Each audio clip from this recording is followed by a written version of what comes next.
বঙ্গভবনে পরবর্তী মসনদে ডক্টর ইউনূস, তারেক রহমানের এক গোপন চালে তোলপাড় রাজনীতি। রাজনীতি কি সত্যি কোনো চিত্রনাট্য মেনে চলে, নাকি সব সমীকরণ উল্টে দেওয়ার নামই রাজনীতি? ডক্টর ইউনূসকে যদি শেষ পর্যন্ত বঙ্গভবনের মসনদে বসিয়ে দেন তারেক রহমান, রাষ্ট্রপতি শাহাবুদ্দিন চুপ্পুর পদত্যাগের ইঙ্গিত পাওয়ার পর থেকেই ঢাকার রাজনৈতিক অলিন্দে এক চাপানুতোর এবং তীব্র গুঞ্জন ঘুরপাক খাচ্ছে। কেউ উচ্চবাচ্যে মুখ না খুললেও প্রায় সবার মুখেই ফিসফিস করে ঘুরে বেড়াচ্ছে একটা নাম, ডক্টর মোহাম্মদ ইউনূস। বঙ্গভবনের শূন্যস্থান কে পূরণ করতে যাচ্ছেন? সামাজিক যোগাযোগ মাধ্যম থেকে শুরু করে রাজনৈতিক অঙ্গন সবখানেই চলছে নানা হিসেব নিকাশ। তবে সব সমীকরণ ছাপিয়ে হঠাৎ করেই আলোচনার কেন্দ্রবিন্দুতে উঠে এসেছেন অধ্যাপক মোহাম্মদ ইউনূসের নাম। দর্শক, নতুন একটা নিউজ আপনাকে স্বাগতম। প্রিয় দর্শক, রাষ্ট্রপতির পদত্যাগের পর থেকেই বাংলাদেশের রাজনীতিতে একটা উত্তাল পরিস্থিতি বিরাজ করছে। তারই আলোকে আপনাদের সামনে কয়েকটা গুরুত্বপূর্ণ খবর নিয়ে হাজির হয়েছি, যার কিছুটা অংশ বিশেষ ইতিমধ্যেই ভিডিও শুরুতেই দেখেছেন। তো দর্শক, আর কথা না বাড়িয়ে চলুন দেখে আসবো আজকে সেই ভিডিওগুলো। তবে তার আগে বলবো, যারা এখনো চ্যানেলটি সাবস্ক্রাইব করেননি, অবশ্যই চ্যানেলটি সাবস্ক্রাইব করে পাশে থাকা বেল আইকনটি ক্লিক করে দিন। আর যারা ইতিমধ্যেই চ্যানেলটি সাবস্ক্রাইব করে রেখেছেন, তাদেরকে অসংখ্য ধন্যবাদ। তো চলুন দর্শক, ভিডিওটিতে একটি লাইক দিয়ে আমরা ধারাবাহিকভাবে সবগুলো ভিডিওর আলোচনা দেখে আসি। বঙ্গভবনে পরবর্তী মসনদে ডক্টর ইউনূস, তারেক রহমানের এক গোপন চালে তোলপাড় রাজনীতি। রাজনীতি কি সত্যি কোনো চিত্রনাট্য মেনে চলে, নাকি সব সমীকরণ উল্টে দেওয়ার নামই রাজনীতি? আজ বাংলাদেশের রাজনীতিতে যে নাটকীয় মোড় দেখা যাচ্ছে, কয়েক বছর বা কয়েক মাস আগেও তা সাধারণ মানুষের কল্পনার বাইরে ছিল। যাদের নিয়ে একসময় তীব্র সমালোচনা হতো, যাদের সরাসরি নিশানা বানিয়ে প্রতিনিয়ত তির্যক মন্তব্য করা হতো, তারাই আজ ক্ষমতার মূল কেন্দ্রে চালকের আসনে। অন্তর্বর্তীকালীন সরকারের সময় রাজনৈতিক এবং নিরাপত্তা বিষয়ক উপদেষ্টা খলিলুর রহমান কিংবা বিডার চেয়ারম্যান আশিকুর রহমান, এদের নিয়ে বিরোধী শিবিরে যে তীব্র আক্রমণ ছিল তা কারও অজানা নয়। একসময় শীর্ষ নেতারা যাকে সরাসরি কড়া ভাষায় আক্রমণ করতেন, সেই খলিলুর রহমানই পরবর্তীতে সরকারের সবচেয়ে প্রভাবিত নীতি নির্ধারণী ব্যক্তিতে পরিণত হলেন। অন্যদিকে যাকে হকার বলে উপহাস করা হয়েছিল, সেই আশিকুর রহমানও নিজের জায়গার শক্ত অবস্থানে রয়ে গেলেন। এই দুই ঘটনা রাজনীতির এক নির্ভেজাল এবং চরম বাস্তব সত্যকে সামনে নিয়ে আসে। রাজনীতিতে মুখে যা বলা হয়, অন্তরে সবসময় সেই একই কথা থাকে না। তবে সব হিসাব নিকাশ উল্টে দিয়ে রাজনীতির আকাশে এখন ঘুরপাক খাচ্ছে এক মহা বিস্ফোরক খবর। সংবিধান অনুযায়ী আগামী 90 দিনের মধ্যে নির্ধারিত হতে যাচ্ছে দেশের পরবর্তী মহামান্য রাষ্ট্রপতি। কিন্তু কার মাথায় উঠতে যাচ্ছে বঙ্গভবনের সেই ক্ষমতাধর মুকুট? বঙ্গভবনের সিংহাসনকে ঘিরে যে অলিখিত নাটক শুরু হয়েছে, তার মূল চরিত্র এমন একজন মানুষ যাকে নিয়ে পুরো বিশ্ব রাজনীতি এখন রীতিমতো তোলপাড়। দেশের রাজনীতির অলিন্দে এখন একটাই নাম ফিসফিস করে ঘুরে বেড়াচ্ছে, ডক্টর মোহাম্মদ ইউনূস। অন্তর্বর্তীকালীন সরকারের মেয়াদের শেষ দিকে এসে যখন নানা গুজব ডালপালা মেলছিল, অনেকে বলছিল তিনি হয়তো ব্যাগ গুছিয়ে চিরতরে দেশ ছেড়ে চলে যাবেন। কেউ বলছিলেন গোপনে বিমানের টিকিট কাটা শেষ। এমনকি বলা হচ্ছিল সেই সরকার নাকি নির্দিষ্ট এক গোষ্ঠীর। কিন্তু পথ ছাড়ার পর মুহূর্তেই গুলশানের নিজ বাসভবনে দাঁড়িয়ে এক বাক্যেই সব অপপ্রচারের মুখে কুলু এঁটে দিয়েছেন। পরিষ্কার জানিয়ে দিয়েছেন এই দেশেই তার জন্ম, তিনি এই দেশেই মৃত্যুবরণ করবেন। কিন্তু আসল গল্প শুরু হলো ঠিক এরপর থেকেই। সুপ্রিম কোর্টের প্রত্যক্ষ আইনজীবী যখন সেই গোপন তথ্য সামনে নিয়ে এলেন, তখন যেন বোমার বিস্ফোরণ ঘটল। খোদ ক্ষমতাসীন দল বিএনপির পক্ষ থেকে নাকি ডক্টর ইউনূসের দেশের পরবর্তী মহামান্য রাষ্ট্রপতি হওয়ার সরাসরি প্রস্তাব দেওয়া হয়েছে। এই পুরো নাটকের নেপথ্যে যিনি অনুঘটক হিসেবে কাজ করেছেন, তিনি অন্য কেউ নয়, একসময় তীব্র সমালোচনার শিকার হওয়া সেই খলিলুর রহমান।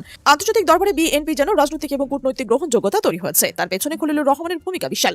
ভারতের সাথে সমানে সমানে কথা বলার সাহস কিংবা জাতিসংঘের বিশেষ দায়িত্বে তার উপস্থিতি বিএনপিকে নতুন অক্সিজেন দিয়েছে। আর এখানে খলিলুর রহমানকে সবচেয়ে বেশি জোর তাগিদ দিচ্ছেন যাতে ডক্টর মোহাম্মদ ইউনূসকে দেশের পরবর্তী রাষ্ট্রপতি বানানো হয়। বিএনপির ভারপ্রাপ্ত প্রধানের মূল কৌশল নাকি এটাই, দলের অভ্যন্তরীণ চরম দালালি আর গ্রুপিং এড়াতে তিনি বঙ্গভবনে নিজের দলের কাউকে না বসে একজন পুরোপুরি নিরপেক্ষ কিন্তু আন্তর্জাতিকভাবে পর্বত সম প্রভাবশালী ব্যক্তিত্বকে বসাতে চান। কেন এই নোবেল বিজয়ী ব্যক্তিত্বকে বঙ্গভবনের আসনে বসাতে এত মারমুখী তৎপরতা? এর পেছনে লুকিয়ে রয়েছে এক বিশাল অর্থনৈতিক ও সামাজিক ভূ রাজনৈতিক সমীকরণ। বিশ্বজুড়ে ডক্টর ইউনূসের যে ব্যক্তিগত ব্র্যান্ড ভ্যালু ও গ্রহণযোগ্যতা রয়েছে, তা এক কথায় অতুলনীয়। তাকে রাষ্ট্রের অভিভাবক হিসেবে বসালে আন্তর্জাতিক রাজনীতিতে বাংলাদেশের এক রাতে নতুন এক উচ্চতায় পৌঁছাবে।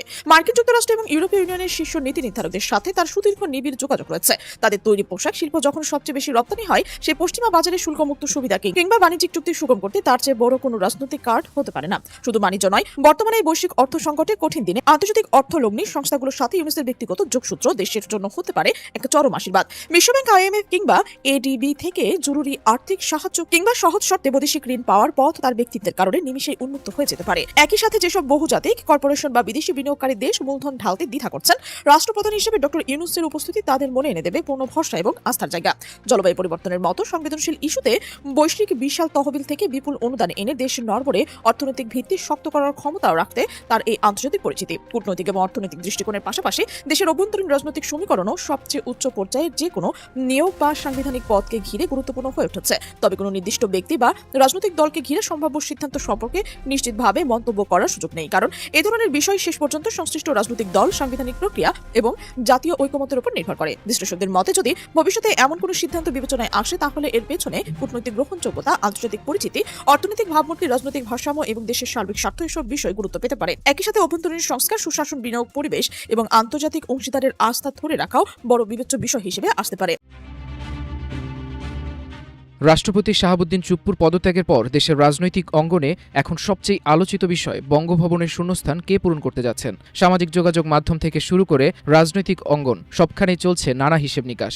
সংশ্লিষ্ট সূত্রগুলোর দাবি, নতুন রাষ্ট্রপতি নির্বাচনকে সামনে রেখে বিএনপির নীতি নির্ধারণী পর্যায়ে সম্ভাব্য প্রার্থী নিয়ে আলোচনা চলছে। বিভিন্ন নাম আলোচনায় থাকলেও দলটির মহাসচিব, স্থানীয় সরকারমন্ত্রী মির্জা ফখরুল ইসলাম আলমগীরকে সবচেয়ে সম্ভাবনাময় প্রার্থী হিসেবে দেখছেন অনেকে। তবে সব সমীকরণ ছাপিয়ে হঠাৎ করেই আলোচনার কেন্দ্রবিন্দু উঠে এসেছেন নোবেলজয়ী অর্থনীতিবিদ ও সাবেক প্রধান উপদেষ্টা অধ্যাপক মোহাম্মদ ইউনূসের নাম। সামাজিক যোগাযোগ মাধ্যমে তাকে রাষ্ট্রপতি করার জল্পনা যেমন ছড়িয়ে পড়েছে, তেমনি রাজনৈতিক অঙ্গনেও বিষয়টি নিয়ে শুরু হয়েছে ব্যাপক আলোচনা। যদিও এই বিষয়ে এখন পর্যন্ত সরকার বা বিএনপির পক্ষ থেকে আনুষ্ঠানিক ঘোষণা কিংবা সিদ্ধান্ত আসেনি। সংবিধান অনুযায়ী পদ শূন্য হওয়ার 90 দিনের মধ্যে নতুন রাষ্ট্রপতি নির্বাচন সম্পন্ন করতে হবে। সে হিসেবে আগামী 24শে অক্টোবরের মধ্যেই নতুন রাষ্ট্রপতি নির্বাচনের সাংবিধানিক বাধ্যবাধকতা রয়েছে। ফলে আগস্ট থেকে এ প্রক্রিয়া শুরু হতে পারে বলে রাজনৈতিক অঙ্গনে আলোচনা চলছে। জাতীয় সংসদে বিএনপির নিরঙ্কুশ সংখ্যাগরিষ্ঠতা থাকায় দলটির মনোনীত প্রার্থীর রাষ্ট্রপতি হওয়ার সম্ভাবনাই সবচেয়ে বেশি বলেই মনে করছেন সংশ্লিষ্টরা। তবে চমক তৈরি করেছে ডক্টর মোহাম্মদ ইউনূসকে ঘিরে শুরু হওয়া আলোচনা। সামাজিক যোগাযোগ মাধ্যমে অনেকেই দাবি করছেন, আন্তর্জাতিক অঙ্গনে তার গ্রহণযোগ্যতা এবং অন্তর্বর্তী সরকারের প্রধান উপদেষ্টা হিসেবে দায়িত্ব পালনের অভিজ্ঞতার কারণে রাষ্ট্রপতি হিসেবে তার নাম বিবেচনায় আসতে পারে। যদিও এখন পর্যন্ত বিএনপি বা সরকারের পক্ষ থেকে এ বিষয়ে কোনো আনুষ্ঠানিক বক্তব্য পাওয়া যায়নি।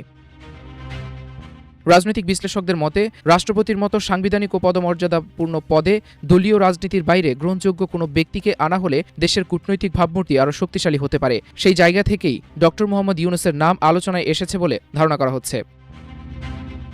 অন্যদিকে বিএনপির অভ্যন্তরেও কয়েকজন জ্যেষ্ঠ নেতার নাম সম্ভাব্য প্রার্থী হিসেবে ঘুরে বেড়াচ্ছে। এর মধ্যে রয়েছেন দলীয় মহাসচিব ও স্থানীয় সরকার মন্ত্রী মির্জা ফখরুল ইসলাম আলমগীর, প্রবীণ নেতা ডক্টর খন্দকার মোশাররফ হোসেন, ডক্টর আব্দুল মঈন খান এবং জ্যেষ্ঠ যুগ্ম মহাসচিব রুহুল কবির রিজভী। এছাড়া ভারপ্রাপ্ত রাষ্ট্রপতি হিসেবে দায়িত্ব পালন করা স্পিকার হাফিজ উদ্দিন আহমেদকেও স্থায়ীভাবে এ পদে রাখার গুঞ্জন রয়েছে।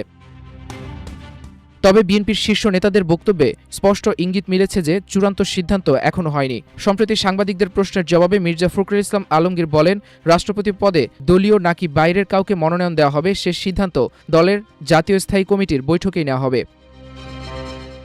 একই ধরনের ইঙ্গিত দিয়েছেন বিএনপির স্থায়ী কমিটির সদস্য ইকবাল হাসান মাহমুদ টুকু। তার মতে, প্রধানমন্ত্রী তারেক রহমানের নেতৃত্বে দলের নীতি নির্ধারণী ফোরামই এ বিষয়ে চূড়ান্ত সিদ্ধান্ত নেবে। অন্যদিকে রুহুল কবির রিজভীও জানিয়েছেন, সংবিধান ও দলীয় গঠনতন্ত্র অনুসরণ করেই যথাসময়ে প্রার্থীর নাম ঘোষণা করা হবে। তো দর্শক, দেখলেন আজকের সবগুলো ভিডিও।